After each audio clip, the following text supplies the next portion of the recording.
J'ai une nouvelle histoire pour vous aujourd'hui. Elle parle de parents toxiques et de quelqu'un qui finit enfin par dire non. Plongeons dans le vif du sujet. Mes parents ont volé les 73 000 € destinés aux études universitaires de ma fille de 14 ans pour les donner à son cousin. « Tu es une enfant gâtée », m'a dit ma sœur. « Ton cousin le mérite plus », a ajouté ma mère. Je n'ai pas crié. Je leur ai réservé une surprise. Le lendemain, leur vie a commencé à s'effondrer. Vendredi soir, la salle à manger de Janet et Robert était remplie de plats en aluminium et de ballons bleus et dorés bon marché, sur lesquels on pouvait lire « L'avenir de Carter ». J'avais conduit Anna directement après son entraînement de football, et elle portait toujours son sweat à capuche, les cheveux encore humides de la douche des vestiaires. Owen n'a pas pu venir, il travaillait tard, alors nous nous sommes glissés, ma fille de 14 ans et moi, sur les 2 dernières chaises de la longue table, comme si nous étions en retard à la fête de quelqu'un d'autre. Sabrina a fait semblant de m'embrasser la joue, sans jamais regarder Anna. « Voilà mon étudiant brillant », a-t-elle chanté assez fort pour faire sourire Carter et le faire se redresser. Anna a applaudi comme tout le monde, avec ce sourire poli qu'elle réservait à mes parents, celui qui disait « Je vais bien », ne rend pas la situation bizarre. Robert faisait circuler du cidre pétillant comme si c'était du champagne. Et Janet ne cessait de toucher l'épaule de Carter, comme pour rappeler à la pièce qui comptait le plus. J'observais Anna imiter le mouvement, applaudir, boire son eau, hocher la tête, tandis que ses yeux ne cessaient de se porter vers l'affiche artisanale au mur, où le nom de Carter brillait de 1000 feux. Personne n'avait jamais fait d'affiche pour Anna. J'ai glissé ma main sous la table pour lui presser le genou. Elle a répondu par une pression rapide et courageuse. La soirée nous montrait déjà notre place. Sabrina dirigeait les festivités comme une régisseuse de théâtre. Elle a placé Carter au bout de la table, a orienté le gâteau pour que la décoration et promotion soit bien en vue pour les photos, et n'a cessé de dire qu'il était le premier de la famille à réussir. Quand Janet a demandé une photo de groupe, Sabrina a tiré Anna par le coude pour la faire reculer. « Ma chérie, mets-toi derrière Carter pour qu'il soit bien au centre », a-t-elle dit, avec un sourire dépourvu de chaleur. Anna l'a fait, parce qu'Anna l'a toujours fait. Robert a claqué des doigts pour que tout le monde ait l'air heureux. Grand sourire, a-t-il ordonné. Carter a brandi sa lettre d'acceptation, et la salle a émis son approbateur qu'il réservait toujours pour lui, comme s'il était un miracle et que nous n'étions que de la figuration. Le visage d'Anna restait impassible, mais ses doigts tiraient sur la couture de sa manche, une habitude nerveuse qu'elle pensait que je ne remarquais pas. Sabrina s'est penchée vers Anna et a murmuré « Voilà ce qui arrive quand on ne gâche pas son adolescence ». Janet a ri, comme si c'était mignon. J'ai rapproché ma chaise jusqu'à ce que mon épaule touche celle d'Anna, un rappel silencieux. Les yeux de Sabrina se sont posés sur moi, son sourire s'est figé un instant. Puis, elle a levé son verre. À Carter, a-t-elle annoncé, et tout le monde a obéi. Après que les assiettes furent débarrassées, Janet s'est levée et a tapoté son verre avec une cuillère. La salle s'est tue, comme elle le faisait toujours quand ma mère décidait de faire une déclaration. Nous avons tous vu à quel point Carter a travaillé dur, a-t-elle commencé. Robert a hoché la tête à côté d'elle. Et l'université, ça coûte cher, a ajouté Robert, le regard fuyant vers moi avant de se détourner. Janet a souri à Carter. Alors, ton père et moi intervenons. Nous te donnons ce dont tu as besoin pour tes études. Sabrina a posé ses mains sur sa poitrine comme si on lui remettait un trophée. Carter a cligné des yeux, puis a souri, savourant les applaudissements. Janet a poursuivi, il est important d'investir dans l'enfant qui est prêt. Cette formulation a résonné durement à mes oreilles. Prêt ? Comme si ma fille était un projet inachevé. Les gens applaudissaient et Robert a levé son verre. Fini les galères, a-t-il dit. C'est réglé. Le mot réglé m'a fait redresser. Mes parents n'avaient pas cet argent de côté. Pas 70 000 €. Pas sans avoir vendu quelque chose ou contracté un prêt, et ils n'avaient mentionné ni l'un ni l'autre. Anna applaudissait avec les autres, jouant toujours le rôle de la gentille enfant. Mais ses yeux se tournaient vers moi, cherchant une réponse. J'ai gardé un visage neutre en applaudissant aussi. À l'intérieur, une alarme retentissait. Leur assurance ne correspondait pas aux chiffres. Tandis que tout le monde se pressait autour de Carter pour le féliciter, j'ai sorti mon téléphone de ma poche, me levant comme si j'avais besoin de serviettes. La maison de Janet avait ce couloir étroit où chaque photo de famille vous fixait, et je me suis glissé dans l'ombre près de la porte de la buanderie. Mon pouce a hésité sur l'application du compte 529 d'Anna, celui que nous avions alimenté, Owen et moi, par des virements petits et ennuyeux pendant des années. Je me disais que j'étais paranoïaque. Puis, j'ai quand même tapé mon mot de passe. La connexion a tourné, demandé un code, et mon estomac s'est noué quand le SMS est apparu. Vérification du nouvel appareil. Bien sûr, comme j'avais récemment changé de téléphone, l'application m'identifiait comme une inconnue. Quand avait-elle été consultée pour la dernière fois? J'ai entré le code, en forçant ma respiration à rester calme alors que les rires résonnaient dans le couloir. Le tableau de bord a pris une seconde pour charger. J'ai fixé ce petit cercle qui m'avait toujours donné un sentiment de progression. Frais de scolarité, logement, un choix qu'Anna n'aurait pas eu à mendier. J'ai rafraîchi une fois, puis deux. Dans la salle à manger, la voix de Sabrina s'élevait, « Dis-leur, Carter. Dis-leur où tu vas. » Je n'ai pas répondu. J'ai juste fixé mon écran en attendant que le solde s'affiche. Le nombre est enfin apparu, et pendant une demi-seconde, mon cerveau l'a rejeté comme une erreur de frappe. Solde, 0. Pas bas. Pas en baisse. 0. En dessous, la liste de l'historique ne montrait qu'une seule ligne propre, virement sortant. 73 000 €. Mémo, cadeau. Daté d'il y a 3 jours. Exécuté en milieu de matinée, comme s'il s'agissait du paiement d'une facture d'électricité ordinaire. Ma main s'est glacée autour du téléphone. J'ai appuyé sur la ligne, espérant qu'elle s'étende pour offrir une explication logique. Rien. Juste des numéros de routage, un code de confirmation, et ce mot suffisant, cadeau. Dans la salle à manger, les gens applaudissaient encore. J'entendais Janet rire. J'entendais Robert dire, « C'est notre petit gars. » J'ai avalé ma salive, non pas parce que je voulais pleurer, mais parce que mon corps essayait de tout faire pour ne pas retourner là-bas et garder un visage impassible. J'ai glissé le téléphone dans ma poche et j'ai compté jusqu'à 3. Quand je suis revenu sous la lumière, Anna a levé les yeux vers moi, sentant ma panique à travers l'air. « Maman » a-t-elle murmuré. J'ai forcé un petit sourire et touché son épaule. « Toilette » ai-je dit. Je reviens tout de suite. Mes parents rayonnaient toujours. Ma fille essayait toujours d'être sage, et le compte était toujours vide. Je ne suis pas allé aux toilettes. Je suis allé droit à la cuisine où Janet coupait le gâteau, et j'ai attrapé la manche de Robert alors qu'il allait chercher plus d'assiettes. « Vous deux » ai-je dit, assez bas pour que la salle à manger ne m'entende pas. Je les ai conduits dans le coin près du garde-manger, le seul endroit sans photo de famille. J'ai sorti mon téléphone, ouvert la transaction et je l'ai tenue entre nous. « Avez-vous touché à l'argent d'Anna » ai-je demandé. Une seule phrase, pas de détour. Janet a cligné des yeux lentement, puis a jeté un coup d'œil vers la salle à manger. « Claire, pas maintenant » a-t-elle sifflé. La mâchoire de Robert s'est contractée. « Tu interprètes mal quelque chose » a-t-il dit. Je n'ai pas bougé. 73 000 €, mémo au cadeau, solde 0. L'avez-vous fait? Le visage de Janet s'est figé dans ce masque qu'elle utilisait quand j'étais adolescente et qu'elle avait déjà décidé que j'avais tort. Nous n'avons rien volé, a-t-elle dit. N'ose pas utiliser ce mot chez moi. Robert s'est penché. C'est la famille, a-t-il murmuré comme une menace. Carter a besoin d'aide. Toi et Owen, vous êtes à l'aise. Je les ai fixés, attendant le moment où ils admettraient que c'était une erreur. Au lieu de cela, Janet a lissé ses cheveux, a pris la pelle à gâteau et est retournée dans la salle à manger en souriant. Robert a suivi, tapotant le dos de Carter comme si de rien n'était.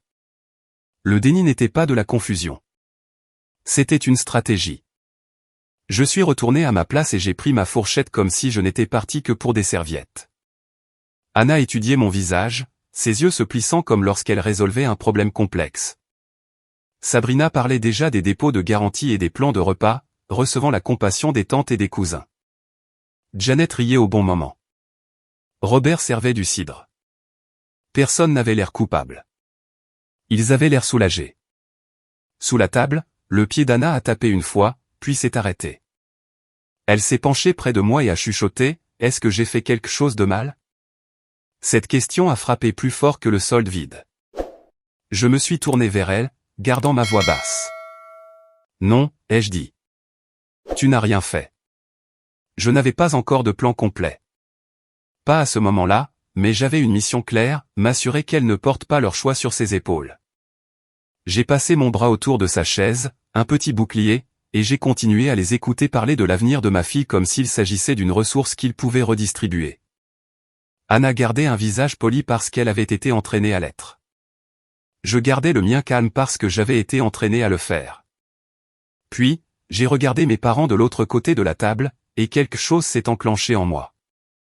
C'est à ce moment-là que j'ai commencé à bâtir ma surprise. Quand j'avais 16 ans, ma grand-mère m'a tendu une carte lors de mon anniversaire et a murmuré « Dépense-le pour toi ». À l'intérieur, il y avait 2 billets de 20 €, la plus grosse somme en liquide qu'on m'ait jamais confiée. Je les ai glissés dans ma poche et je suis parti aider Janet à débarrasser la table, me sentant étrangement fier. Sabrina avait 14 ans à l'époque, avec ses grands yeux et son innocence feinte. Quand je suis revenu, ma poche était légère. Je l'ai trouvée dans le couloir, comptant les billets contre le mur, comme si elle les possédait. C'est à moi, ai-je dit en tendant la main. Elle a caché l'argent derrière son dos. Maman a dit que tu partagerais, a-t-elle répondu, aussi naturellement que si elle respirait. Janet nous avait entendus et n'a même pas demandé ce qui s'était passé. Claire, a-t-elle prévenu, déjà agacée. Sois la plus grande, a ajouté Robert. Ta sœur a aussi besoin de choses. Je les ai regardés, attendant que quelqu'un souligne que voler n'était pas partagé. Sabrina a souri et est passée devant moi en fredonnant. Janet a posé une assiette dans mes mains, comme si la conversation était close. C'était la première fois que je comprenais la règle fondamentale de notre maison, Sabrina prenait, et je m'adaptais. Je n'ai pas crié. Je n'ai pas jeté de gâteau. J'ai juste avalé la leçon et commencé à faire ce que font les filles aînées, rendant mes pertes silencieuses pour que tout le monde reste confortable. Cette règle a duré des années, jusqu'à ce qu'elle rencontre mon enfant. 4 ans plus tard, Sabrina est rentrée en pleurant, annonçant qu'elle était enceinte. Elle avait 18 ans, empruntait encore la voiture de Janet, quittait ses emplois après 2 semaines. Janet n'a pas posé de questions sur les médecins ou les projets.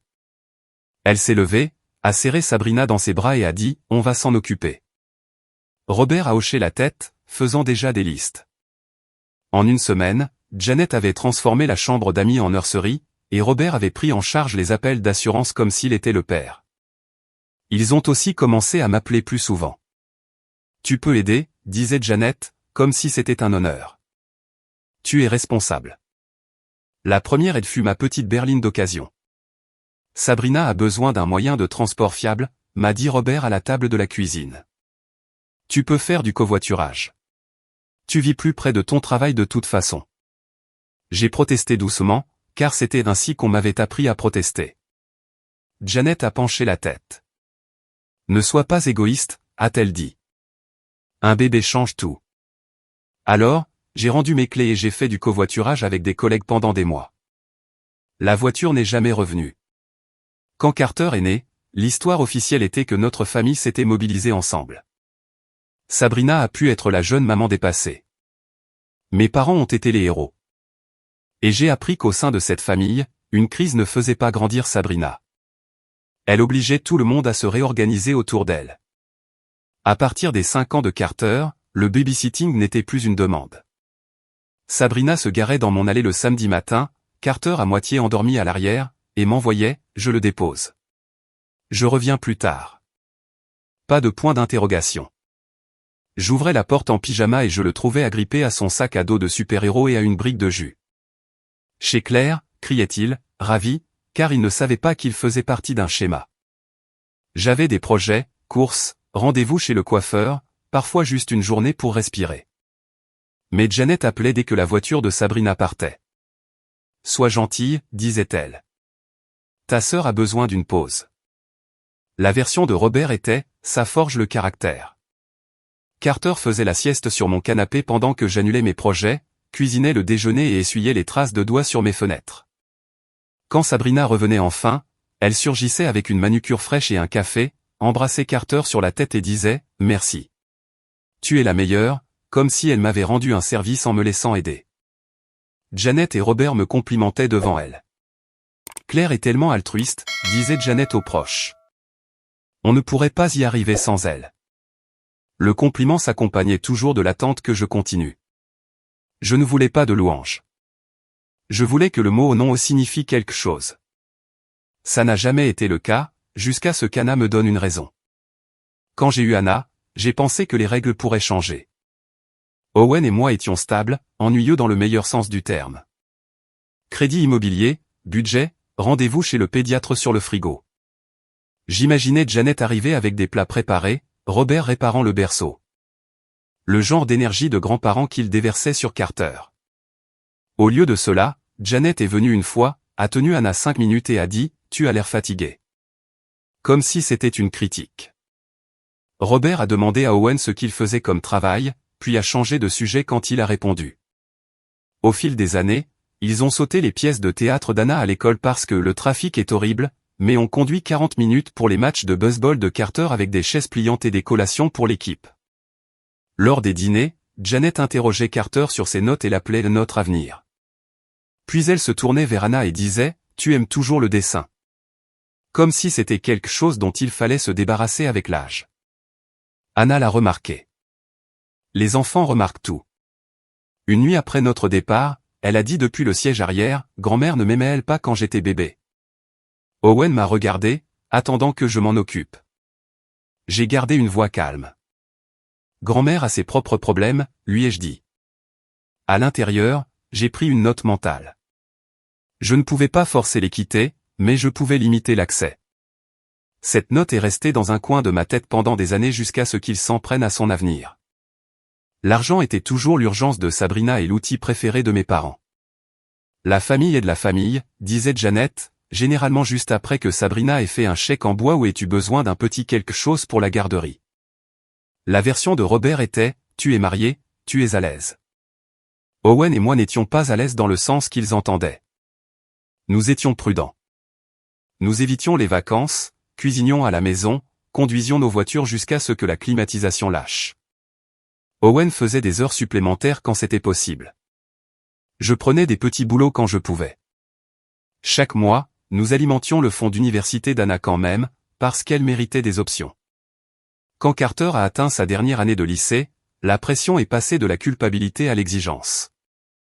Sabrina a commencé à appeler ça la chance de Carter. Janet a dit, Anna n'a que 14 ans. Carter en a besoin maintenant. J'ai dit non. Soudain, Janet a pleuré et s'est excusée de jouer les favoris. Robert a proposé de contribuer au fonds d'Anna comme s'ils avaient eu un changement de cœur.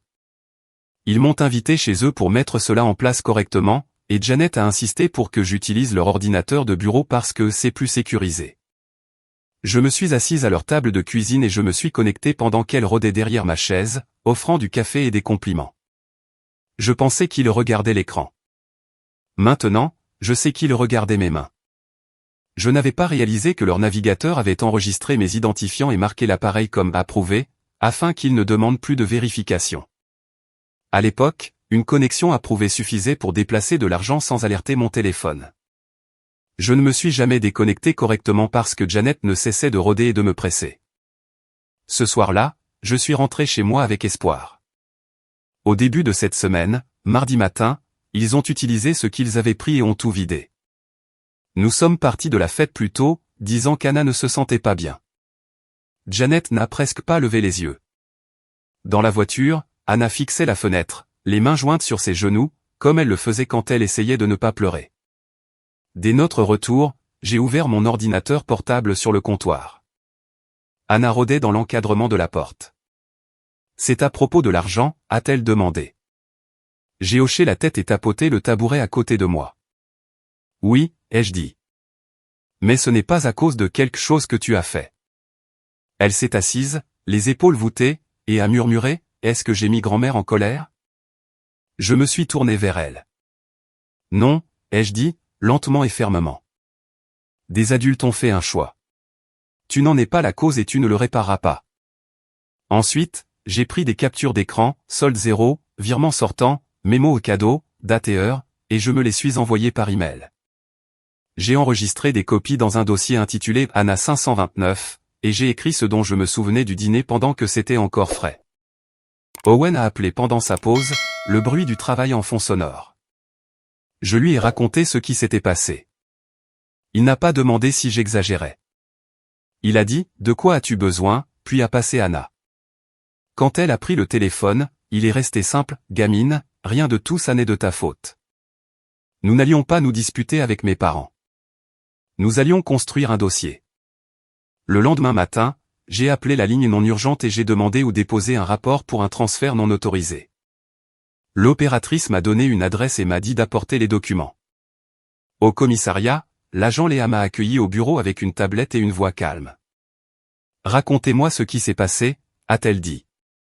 J'ai fait glisser mes captures d'écran et répondu à ses questions, nom, relation, type de compte, montant, quand je l'ai découvert, si j'avais donné la permission. Non, ai-je dit quand elle a demandé si c'était un cadeau. Je n'ai pas autorisé cela. Léa a hoché la tête et tapé. Elle n'a pas promis de justice instantanée. Elle a expliqué les bases, rapport d'incident, numéro de dossier, puis suivi par l'unité appropriée. Gardez tous les messages, a-t-elle dit. Ne supprimez rien. S'il vous contacte, documentez-le. Quand Léa a imprimé le rapport et entouré le numéro d'incident, il était étrange de voir à quel point ce papier semblait ordinaire. Pourtant, c'était une ligne dans le sable.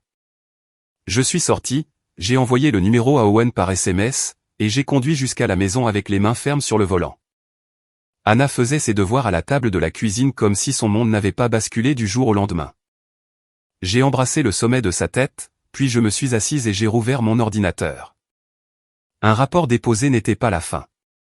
C'était le début.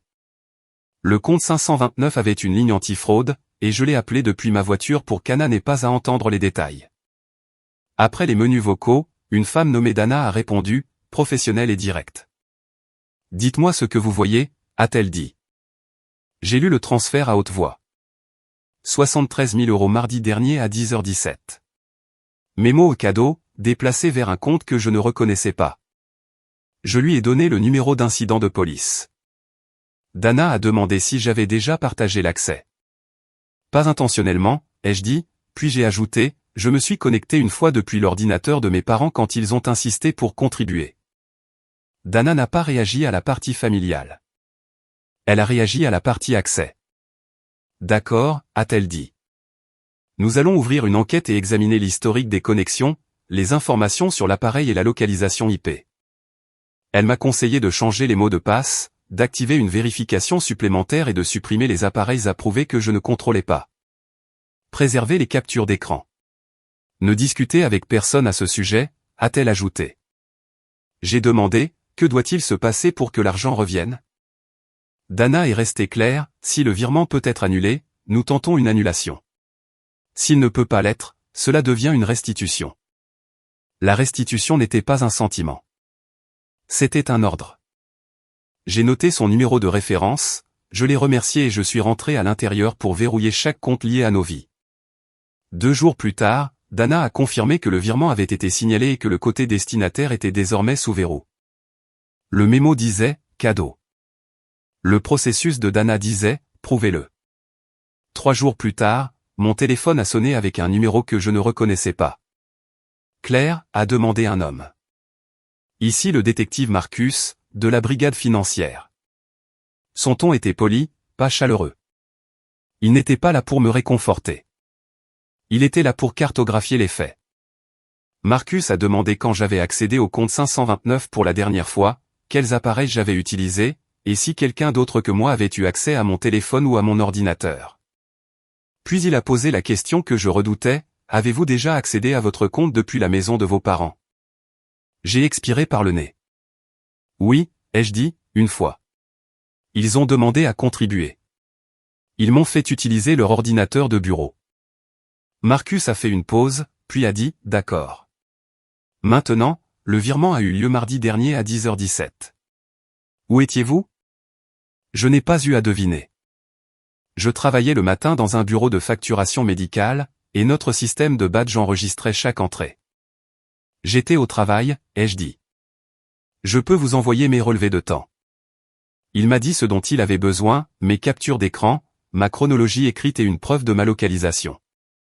Avant de raccrocher, il a ajouté une chose, ne discutez pas avec eux et ne négociez pas au sujet de l'affaire, a-t-il dit.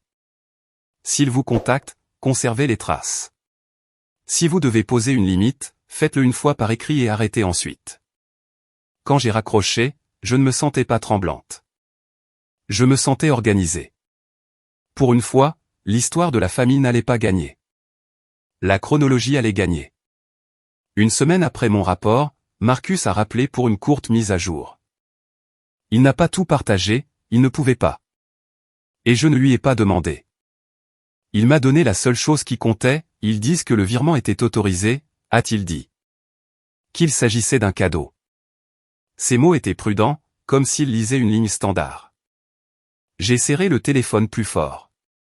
Donc ils mentent, ai-je dit. Marcus n'a pas corrigé mon langage. Nous documentons, a-t-il répondu. Envoyez-moi vos dossiers. 30 minutes plus tard, mon téléphone s'est allumé avec le nom de Janet. Elle a envoyé, arrête ça. Tu fais honte à ton père. Carter pense déjà que c'est le sien. Règle ça. Robert a suivi, tu déchires la famille pour de la paperasse. Sabrina a envoyé le sien, comment oses-tu punir mon fils? Anna s'en sortira. Elle est gâtée de toute façon. Je fixais l'écran et quelque chose s'est enclenché. Aucun d'entre eux ne tendait la main pour s'excuser ou expliquer. Ils coordonnaient leur défense. Ils avaient besoin que l'histoire du cadeau tienne la route, et ils avaient besoin de mon silence pour y parvenir. J'ai pris des captures d'écran de chaque message, je les ai enregistrés dans le même dossier et je n'ai pas répondu. Je n'allais pas me disputer avec des gens qui rédigeaient leur défense en temps réel. J'allais laisser les faits parler. J'ai sorti mes relevés de temps du travail et j'ai imprimé le journal de badge qui montrait que j'étais pointé toute la matinée le jour du virement. Je l'ai envoyé par email à Marcus avec une courte note, j'étais au travail à 10h17. Je n'ai pas pu initier ce mouvement. Puis j'ai écrit sur la configuration à la table de la cuisine de Janet, comment mes parents se sont excusés, ont proposé de contribuer, ont insisté pour que j'utilise leur ordinateur de bureau et ont rôdé derrière moi pendant que je me connectais. Accès obtenu sous de faux prétextes, ai-je écrit. Parce que c'est ce que c'était. Anna est apparue dans l'encadrement de la porte, ils te rejettent la faute, a-t-elle demandé. Ils essaient, ai-je dit. Mais nous pouvons prouver ce qui s'est passé. Elle s'est approchée et a fixé l'écran. Pourquoi ferait-il ça? Je ne l'ai pas adouci. Parce qu'il voulait ton argent, ai-je dit. J'ai ouvert le dossier et je lui ai montré les captures d'écran, le solde zéro, le mémo au cadeau, les textes me disant de régler ça. J'ai pointé les dates et les heures, les parties qui ne se souciaient pas de l'histoire de personne. Anna a avalé sa salive, puis a hoché la tête une fois. D'accord, a-t-elle dit, et cela sonnait comme si elle choisissait de croire en quelque chose de solide. Donc, nous ne mendions pas? Nous ne mendions pas, ai-je confirmé. Nous documentions, et leur mensonge commençait à ressembler moins à un différend familial qu'à ce qu'il était, un crime. Environ 10 jours après le dîner, Dana, de la société de courtage, a appelé avec une mise à jour, nous avons examiné les journaux d'accès, a-t-elle dit. Le virement a été initié depuis un appareil et une adresse IP qui ne correspondent pas à votre activité habituelle. Elle a fait une pause, puis a ajouté, l'adresse IP d'origine correspond à la zone de résidence de vos parents et aux fournisseurs d'accès liés à leur foyer. Un système extérieur a confirmé. Dana m'a dit ce qu'elle pouvait. L'enquête avançait, les dossiers étaient préservés, et je devais garder mes preuves serrées. Et ne les engagez pas à ce sujet, a-t-elle répété. Plus tard ce jour-là, Marcus a appelé, votre alibi tient la route, a-t-il dit. Nous pouvons montrer que vous n'étiez pas l'actrice. Il est passé directement à la question pratique, est-ce qu'une partie de l'argent a été dépensée? J'ai pensé aux applaudissements et aux toasts. Oui, ai-je dit. Ils ont annoncé que c'était déjà le sien. Marcus est resté neutre. Alors, la restitution fera partie de cela. Quand j'ai raccroché, la panique avait disparu. Plus de négociations. Plus besoin d'être la plus grande. Ce problème ne se résoudrait pas en parlant. Il se résoudrait en les forçant à rendre ce qu'ils avaient pris. Je suis allé dans le salon et j'ai dit à Anna que leur histoire ne tiendrait pas. Elle a hoché la tête. J'ai senti mon propre visage devenir calme d'une manière que je ne reconnaissais pas. J'en avais fini d'être malléable. 2 jours plus tard, le mercredi soir, ils sont apparus juste au moment où je préparais le déjeuner d'Anna pour le lendemain. La sonnette a retenti violemment, comme si quelqu'un s'appuyait dessus. À travers le Judas, j'ai vu la bouche pincée de Janet, le visage rouge de Robert et Sabrina derrière eux, les bras croisés. J'ai ouvert la porte d'1 centimètre, avec la chaîne encore mise. « Qu'est-ce que c'est que ça ?» a claqué Robert. « Tu as appelé la police ?» Les yeux de Janet ont darté au-delà de mon épaule comme si elle s'attendait à voir Owen debout là, prêt à être persuadé. « Tu dois régler ça » a-t-elle dit, paniquée. Sabrina a coupé la parole, la voix tranchante, la banque a appelé. Il y a des blocages sur le compte où l'argent a atterri. Nous avons essayé de payer les frais de scolarité et ça a été arrêté. La scolarité de Carter est due. Donc c'est comme ça qu'ils l'ont découvert. Non pas par la conscience, mais par les conséquences sur le compte destinataire. Je suis resté calme, j'ai signalé un virement non autorisé sur le compte de ma fille, ai-je dit. C'est tout. Robert a pointé un doigt vers la chaîne, ouvre la porte. On est la famille. Le mot famille sonnait comme une propriété. Derrière moi, j'ai entendu la chaise d'Anna grincer. Elle avait arrêté de faire semblant de ne pas écouter. Janet a levé le menton. « Comment as-tu pu nous faire ça ?» a-t-elle demandé, comme si le vol avait été un accident et que mon signalement était la vraie trahison. Je n'ai pas discuté à travers la fissure. J'ai juste tenu bon. Ils n'étaient pas là pour s'excuser. Ils étaient là pour reprendre le contrôle. Janet s'est approchée de l'interstice de la porte, baissant la voix comme si elle était raisonnable. « Carter ne peut pas y aller sans ça » a-t-elle dit. Son aide financière n'est pas suffisante. Il a travaillé si dur. Robert a sauté dans la brèche avec la phrase que j'avais entendue toute ma vie, la famille est de la famille. Sabrina n'a pas pris la peine d'être douce, Anna a 14 ans, a-t-elle dit. Elle n'en aura pas besoin avant des années. C'était juste posé là. Elle l'a dit comme si l'avenir de ma fille était un manteau dans un placard. J'ai gardé ma main sur la chaîne, ce n'était pas posé là, ai-je dit. C'était économisé pour elle. Robert s'est moqué, Owen gagne bien sa vie. Tu le rempliras. Il a claqué des doigts.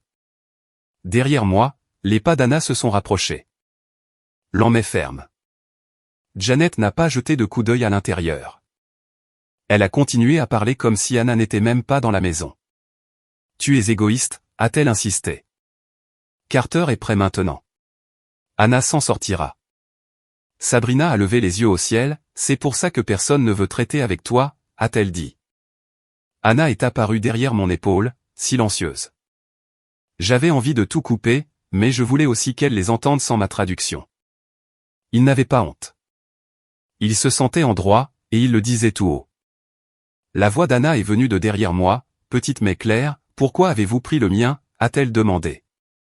Sabrina a répondu la première, rapide et cruelle, tu es une enfant gâtée, a-t-elle dit à Anna. Janet a hoché la tête et a ajouté, ton cousin le mérite plus. Les mains d'Anna se sont crispées sur ses côtés, attendant que je sois d'accord. Je me suis avancé pour que mon corps lui fasse écran. Stop, ai-je dit, net. Robert a essayé de s'appuyer contre la chaîne, puis est descendu de la véranda vers le clavier du garage et a tapé l'ancien code, celui que Janet avait insisté pour que toute la famille connaisse. Je l'avais changé après avoir déposé le rapport.